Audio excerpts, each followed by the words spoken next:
नमस्कार, सत श्री अकाल, आदाब। आप देख रहे हैं गांव सवेरा। आज हमारे साथ डॉक्टर लक्ष्मण यादव हैं और आजकल वो चर्चा में हैं क्योंकि उनकी नौकरी चली गई है। अब देखिए कि लोग चर्चा में इसलिए आ रहे हैं क्योंकि उनकी नौकरी चली जा रही है और इसका कारण कहीं ना कहीं उनके द्वारा बार बार कहा जा रहा है कि वो आरएसएस की शाखा में नहीं गए, इसलिए उनकी नौकरी चली गई है।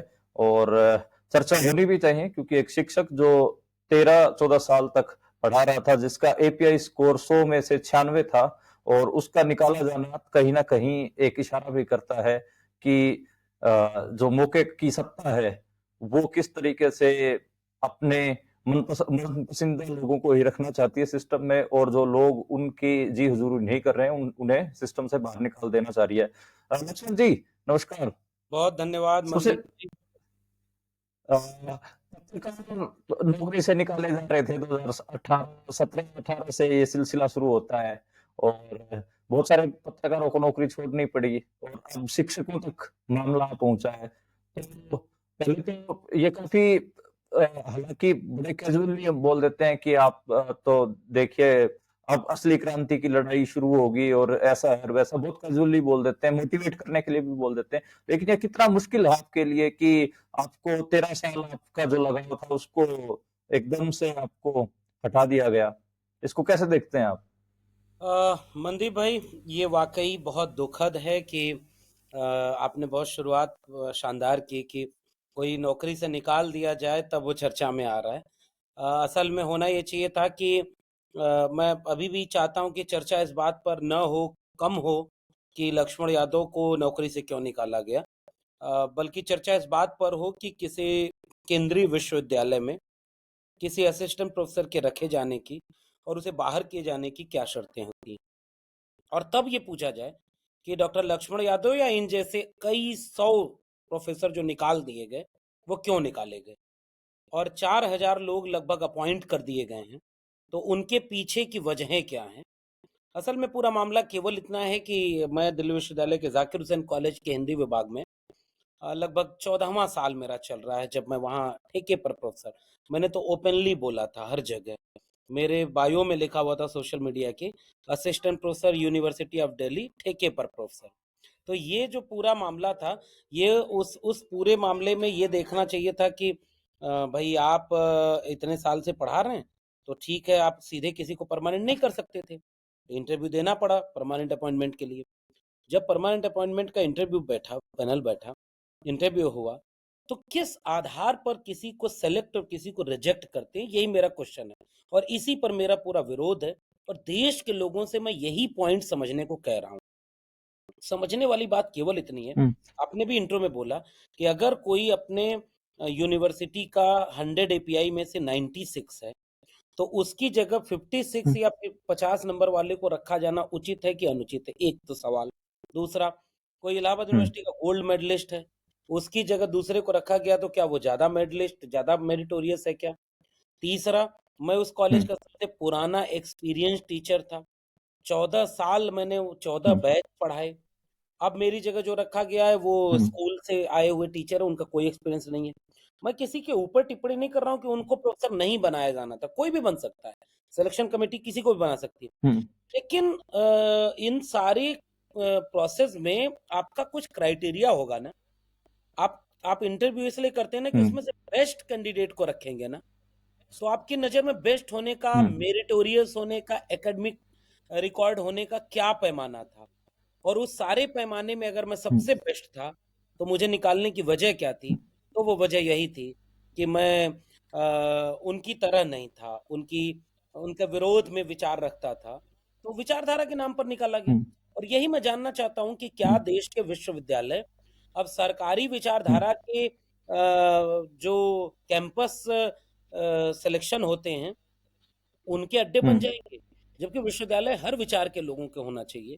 विश्वविद्यालय में सब हम्म। खुले विचार से मेरिट के आधार पर नियुक्ति हो। हम जानना चाहते हैं कि क्या हम्म। दिल्ली विश्वविद्यालय ने मेरिट के आधार पर नियुक्ति की? और अगर नहीं की तो पूरे देश के लिए बहुत खतरनाक है। इसलिए हम एक लक्ष्मण हम्म। यादव की लड़ाई नहीं बना रहे। उन हज़ारों हम्म। निकाले जा रहे शिक्षकों की बात कर रहे हैं। उन हज़ारों शिक्षकों की बात कर रहे हैं जो ठेके पर रखे जा रहे हैं, जिनको परमानेंट नहीं किया जा रहा है। हम्म। पूरे देश में सब कुछ निजी हाथों में बेचा जा रहा है। शिक्षा भी बेच दी जाएगी। तो गरीब कमजोर मजलूम के बच्चे न पढ़ पाएंगे न पढ़ा पाएंगे। तो ये पूरा मामला है हम्म। मनदीप भाई। अच्छा लक्ष्मण जी, एक लगातार बौद्धिक दायरे में बात होती है कि कैंपसों का भगवाकरण हो रहा है। क्या आप भी उसी चपेटे में लिए गए हैं कि भगवा का आप भगवा नहीं होने देना चाह रहे थे कैंपस को? चाहे न्यू एजुकेशन पॉलिसी एनईपी हो, उसके भी आप विरोध में दिखे थे। और उसके अलावा जो भर्ती हो रही है, कहा जा रहा है कि वो सीधा आरएसएस और एबीवीपी के कैडर हैं। तो कहीं ना कहीं जो कैंपसों का भगवाकरण का जो डिबेट है, क्या उसी की चपेट में लक्ष्मण यादव आए हैं? मैं अभी भी पहली बात तो इस सवाल के जवाब में यही कहूंगा कि असल में मुझे भी जानना हम्म। है कि मैं किसकी चपेट में आया। इसका सवाल हम्म। मैं अपने विश्वविद्यालय के वाइस चांसलर से, दिल्ली हम्म। विश्वविद्यालय के जाकिर हुसैन कॉलेज के प्रिंसिपल और सिलेक्शन कमेटी से, एजुकेशन हम्म। मिनिस्टर से और डियर प्राइम मिनिस्टर से भी पूछना चाहता हूँ कि असल में हम्म। आपके देश का एक सबसे बड़ा विश्वविद्यालय है, दिल्ली विश्वविद्यालय है। हम्म। उसमें अगर कोई हम्म। टीचर अपॉइंट हो रहा है, 30 साल के लिए अपॉइंट होगा, 30-35 साल वो हम्म। पीढ़ियों दर पीढ़ियों को पढ़ाएगा। इसका हम्म। मतलब कई कई 30 साल में 30 बैच पढ़ा देगा। अगर वो हम्म। इनकम्पिटेंट है, अगर वो किसी हम्म। विचारधारा के प्रभाव से लाया गया है, अगर वो केवल हम्म। एक विचार का कैडर भरा गया, अगर वो पैसे देकर नौकरी पाया है, अगर वो जो है हम्म। सरकारी रिश्तेदारी और भाई भतीजेवाद से नौकरी पाया है, तो वो कौन-सा नागरिक तैयार करेगा? ये सवाल पूरे हम्म। देश का होना चाहिए ना। इसलिए हम हम्म। इस इश्यू को एक बड़े पर्सपेक्टिव में पूरी शिक्षा के बचाने की लड़ाई की तरह देख रहे हैं। एक तो ये बात। दूसरी बात कि हमें क्यों निकाला गया? यही सवाल हम सबसे पूछना चाह रहे हैं। क्या किसी प्रोफ़ेसर के बनने की चयन प्रक्रिया में उसकी BA, MA, PhD, net, research, publication, किताब, एक्सपीरियंस इसके बेस पर नौकरी मिलती है या छीनी जाती है या उसकी विचारधारा देखी जाती है? हम्म। मेरा सवाल है कि आपकी शर्तें बताती हैं, आपका नियम कायदा बताता है कि आप मेरिट देखेंगे, आप एकेडमिक हम्म। क्वालिफिकेशन देखेंगे और उसमें जो हम्म। बेस्ट कैंडिडेट होगा उसको चयन करेंगे। लेकिन हम्म। अगर मेरे जैसे व्यक्ति को निकाल करके और ये इंटरव्यू बोर्ड में बोला जाए कि लक्ष्मण यादव को बाहर करना, बाकी आप किसी को रख लो। हम्म। कौन कह रहा था? जब पूछा गया कि भाई क्यों बाहर करना? तो उन्होंने कहा ऊपर से आदेश आया है। तो ऊपर से मतलब हम्म। कहाँ से आया है? स्वर्ग से आया है, बैकुंठ से आया है, ब्रह्मा ने बोला हम्म। है, किसने बोला? हम्म। या कोई व्यक्ति हम्म। है या विचार है जो ये चाहता है कि चूंकि लक्ष्मण यादव हमारे विचार का व्यक्ति नहीं है, कहीं ऐसा तो नहीं कि हम्म। आपने विचारधारा के नाम पर इसका जवाब विश्वविद्यालय प्रशासन दे, शिक्षा मंत्री दें कि किसके आधार पर आप निकालते हैं। अगर आप जवाब नहीं देंगे तो हम तो यही आरोप लगाएंगे ना कि आप दरअसल पूरे विश्वविद्यालय को भगवा रंग में रंगना चाह रहे हैं। आप दिल्ली विश्वविद्यालय में एक कॉलेज में गौशाला खुल रही है, यज्ञ हो रहे हैं, एक शाखा की परेड हो रही है। जितने हम्म। प्रोफेसर और वाइस चांसलर हैं, मेरे प्रिंसिपल के बारे में भी जांच की जाए कि वो शाखा जाता है कि नहीं जाता है। और अगर मेरा हम्म। प्रिंसिपल शाखा जाने के बाद भी प्रिंसिपल बन सकता है, तो मैं शाखा न हम्म। जाकर के भी प्रोफेसर क्यों नहीं बन सकता? हम्म। ये मेरा सवाल ये है। तो जी। हम्म। अच्छा लक्ष्मण, लगातार बात होती है कि जो एडवोक पर जो टीचर रखे जाते हैं उनसे 12-12, 10-10, 12-12 साल काम करवाया जाता है, उसके बाद भी बहुतों को पक्के नहीं किया जाता। तो क्या जो एडवोक पर रखे गए प्रोफेसर, उन्होंने 10-12-15 साल पढ़ा लिया होता है, एकदम से कैसे वो मतलब उनको नौकरी निकाल दी जाती है? क्या वो उन्होंने 10-12 साल पढ़ाया तो फिर वो इनकम्पिटेंट थे, तब पढ़ा रहे थे? तो ऐसे तो उन्होंने 10-12 साल और 10-12 साल के बैचेस का भविष्य ही खराब किया है। तो मैं क्या ये सवाल नहीं बनता है? मैंने पहले ही दिन जब ये बात बोली, अपना अपना मैसेज लोगों के बीच हम्म। रखा, तो यही सवाल किया। 4 महीने का एडहॉक का हम्म। ये और ये एडहॉक का मसला जब ओबीसी रिजर्वेशन हायर हम्म। एजुकेशन में आया उसके बाद से शुरू हुआ था। इसके कई लिंक हैं। हम्म। 14 साल हमने नहीं कहा था हम्म। कि आप हमें एडहॉक रखिए। हम तो चाहते थे कि आप हमें 14 हम्म। साल पहले परमानेंट करते तो आज मैं प्रोफेसर होता। 12 साल के बाद हम्म। पीएचडी होल्डर अगर कोई है और उसका हम्म। एपीआई अगर फुलफिल हो रहा है तो वो तो प्रोफेसर होने की एलिजिबिलिटी है। तो मुझे हम्म। जिस उम्र में प्रोफेसर होकर के 3 साढ़े 3 लाख सैलरी पानी थी, कुछ और हम्म। देश के लिए बेहतर करना था, पढ़ना-पढ़ाना हम्म। था। आज ने हम्म। 14 साल बाद उसे आप बाहर कर दिए। ये किसका नुकसान है? हम्म। लक्ष्मण यादव का जो नुकसान है वो तो झेल रहा है वो, देश का नुकसान हम्म। नहीं है। एक तो ये बात। हम्म। तो जिस अब आपने 14 साल रखा मुझे एडहॉक में, तो मैंने तो इसमें मेरी कोई गलती नहीं है। ये तो सिस्टम की गलती है हम्म। और सिस्टम के लिए हमारा आरोप है कि जब से ओबीसी रिजर्वेशन आया, तब से जो है हम्म। इन्होंने एडहॉक पर रखना शुरू कर दिया। ये तो अब उनको लगा हम्म। कि अब हमें कैडर भरने के अनुकूल सब कुछ है, प्रिंसिपल, वाइस चांसलर, हमारे तमाम हम्म। कमेटी के लोग, बोर्ड के मेंबर, सिलेक्शन कमेटी में हम्म। रिटायर ऐसे ठलुए मिल गए, जो हुँ, 3,000 5,000 रुपया पर डे का मिलेगा तो जाओ सिलेक्शन कमेटी में बैठ के 1.5 मिनट 2 मिनट के इंटरव्यू लो। सोचिए ना 25 हुँ, साल जिस पढ़ाई को पढ़ने में लगता है उसको 2 मिनट में इंटरव्यू लेते हैं ये सब। अब 2 मिनट में हुँ, क्या? आइए भाई अपने बारे में बताइए, किस विषय पर पीएचडी की है बताइए। अच्छा अब हो गया हुँ, आपका भविष्य उज्ज्वल है, अब जाइए। इससे हुँ, आपने क्या मेरी काबिलियत देख ली? तो ये सब हुआ। बिल्कुल। तो वो सारे लोग केवल हुँ, मुफ्त में ऐसा पैसा 2-4 कोई रिश्तेदार अपना भर लिया, कोई अपनी बेटी का वो सिलेक्शन करवा लिया, कोई पत्नी का करवा लिया, कोई रिश्तेदार का करवा लिया। इस तरह तो अगर अपॉइंटमेंट होंगे तो यूनिवर्सिटी तो बर्बाद हो जाएगी। और जो आपके हुँ, विचार का नहीं, जो आपके सामने झुका नहीं, उसको आप निकाल बाहर फेंक रहे हैं, तो मेरिट तो आप देख ही नहीं रहे। तीसरी बात हुँ, कि आपने 14 साल में 4-4 महीने करके जिसमें मेरी कोई गलती नहीं थी, आपने 14 बैच पढ़वाए। तो हुँ, अगर मैं 14 मिनट के इंटरव्यू में पता चला कि मैं काबिल नहीं था, तो हुँ, 14 साल जिन बच्चों को पढ़ाया मैंने, उसका भविष्य बर्बाद हो गया इसका मतलब। ये आपके सवाल में बिल्कुल ठीक बात है और ये मैंने डे 1 से हुँ, उठाया है। हुँ, अगर हमारे अंदर एलिजिबिलिटी नहीं थी, तो 14 साल हमें किस बात के लिए पढ़वाया गया? और अगर हुँ, पढ़वाया गया है, तो इसका मतलब किसी और वजह से निकाला गया है। ये हमारा आरोप है। जी। जी, लक्ष्मण।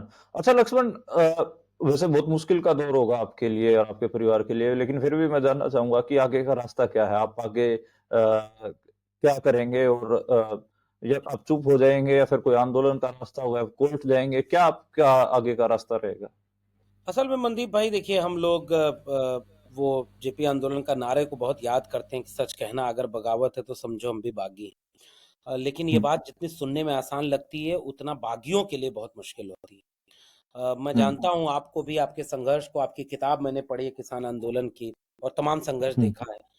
इस देश में इस समय माहौल ये है कि जो भी जहाँ सच बोल रहा है, जो भी हुँ, अन्याय के खिलाफ लड़ रहा है और मैं हुँ, तो फिर भी अभी बाहर हूँ, बोल रहा हूँ, प्रोफ़ेसर रहा। मुझसे बुरा-बुरा अन्याय बहुत सारे लोगों के साथ हो रहा है।